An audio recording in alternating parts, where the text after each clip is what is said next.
¿Tienen un minuto? Ustedes ven la obra de Dante, ¿no? Vulgarmente llamada Divina Comedia. Dante lo llamó poema sacro.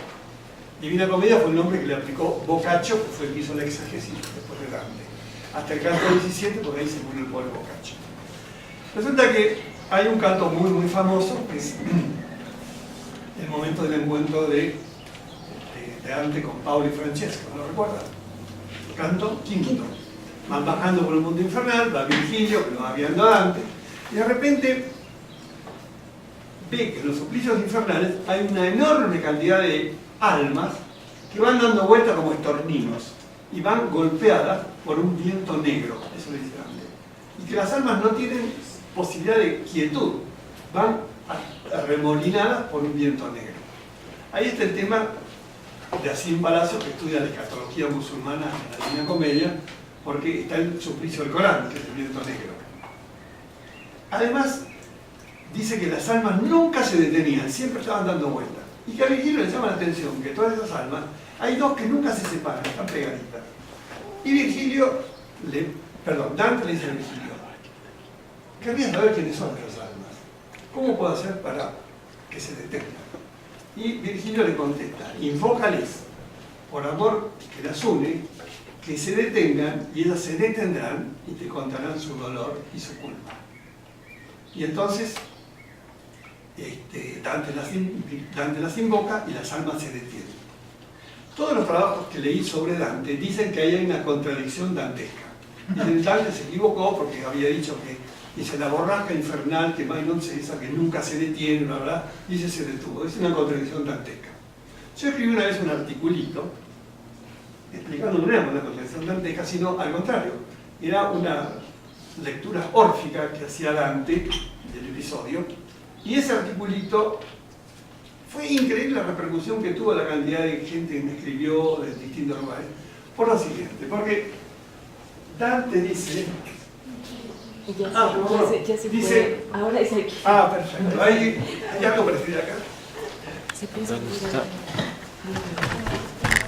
No hay acá. Acá. Pásale, Manuel. Muchas gracias. Dante dice...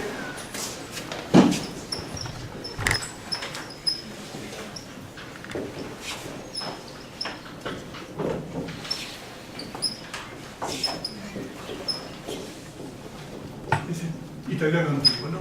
Mentre che il vento come fa ci tace.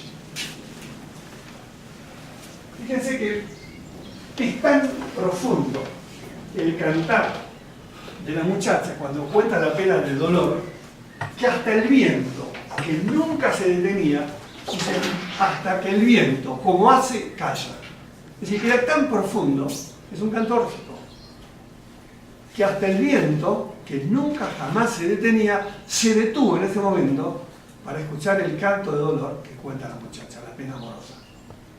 Es el tema órfico, es decir, el poder del canto de detener incluso al cosmos, hasta el viento negro lo logró detenerlo. Mentre que el viento come fa, ci tace, calla. ¿Cómo es? A partir de un verso uno puede hacer una cantidad de deducciones, ¿no? El tema órfico que también está tan. ¿Recuerdan el episodio de Paolo y Francesca? Paula se enamora de Francesca y viceversa, ella estaba casada, ella estaba mal casada, la habían casado con un hombre que era muy viejo, un hombre deforme, y ella de golpe un día se enamoró del cuñado y juntos leían un libro de Lanzarote, pero justo dice, porque lo interesante del arte no es decir, sino aludir, es elusivo. Dante dice, todos los días leíamos una novela de amor de Lanzarote, pero esa tarde no leímos más, ya imaginando que silencio, el acto de amor de entrega. Y bueno, después cuando llegó el cuñado lo mató al otro y la pobre chica se suicida. Y por eso dice Caína, que es el último lazo de infierno, espera al otro, como diciendo, porque el hermano mató al hermano. Y Dante, que estaba en el exilio, siempre le tocó vivir situaciones menores. Dice el Dante, el dolor de tener que subir y bajar siempre escaleras ajenas.